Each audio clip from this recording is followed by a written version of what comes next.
This shot of Texas whiskey, we're here with Ty Phelps, co-owner of Andalusia Whiskey Company in Blanco, Texas. And thanks for having us out. Thanks for coming up. All right, how did you get into the whiskey business?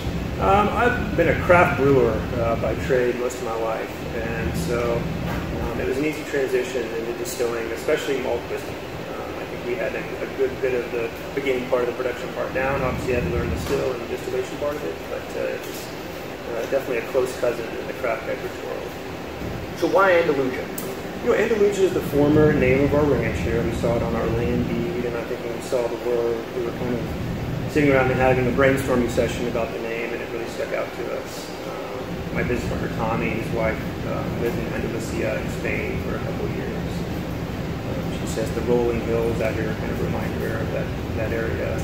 We'll be doing aging in sherry barrels, and so we've got a lot of ties to that area. So once we saw the name on the deed, I think it was done. Very cool. All right, so in your mind, what makes Texas whiskey unique versus other whiskeys?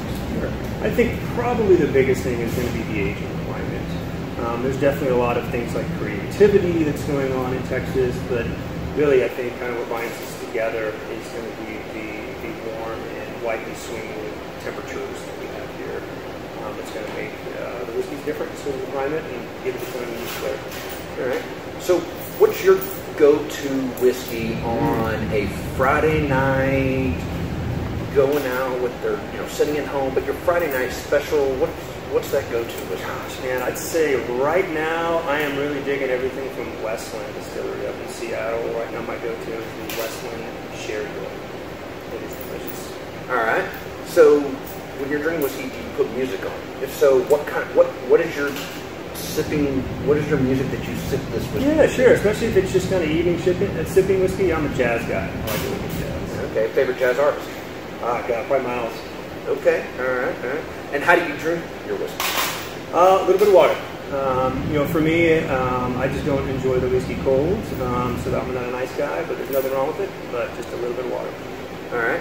So when you're not drinking whiskey with a little bit of water, what's your go-to whiskey cocktail? It's got to be the old-fashioned. I know that's the standard answer, but it's really the whiskey the cocktail that showcases the whiskey and really profiles and lets you really enjoy the whiskey itself without crowding it out too much. All right, so important question on the old-fashioned. Muddled fruit or no muddled fruit?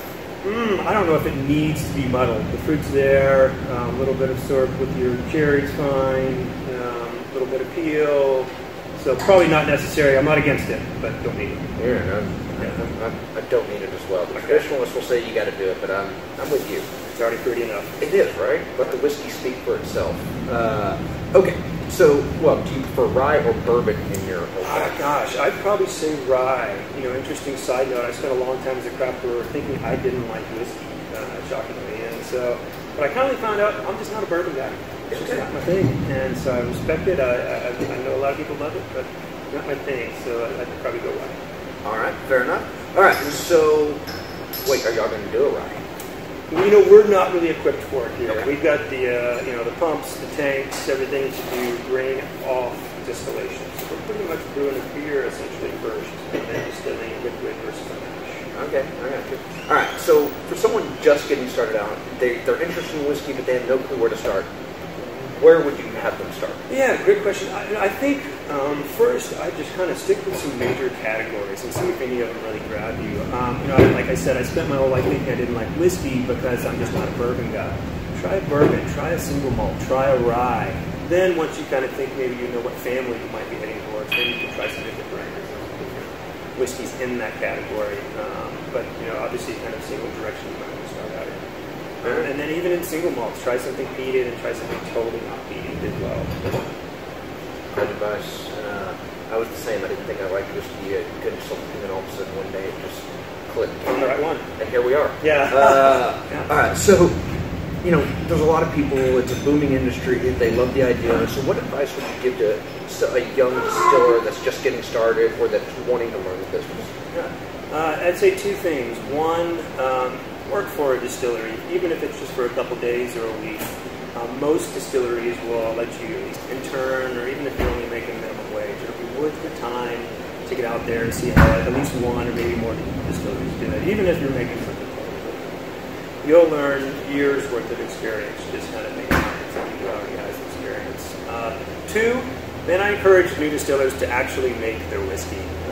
I know it kind of sounds simple, but making it from scratch, and you'll really have a lot more passion and a lot more pride in your product. All right. Well, hey, thank you so much for taking a few minutes to chat with us. Hope you enjoyed that shot of Texas whiskey. Stay tuned for more.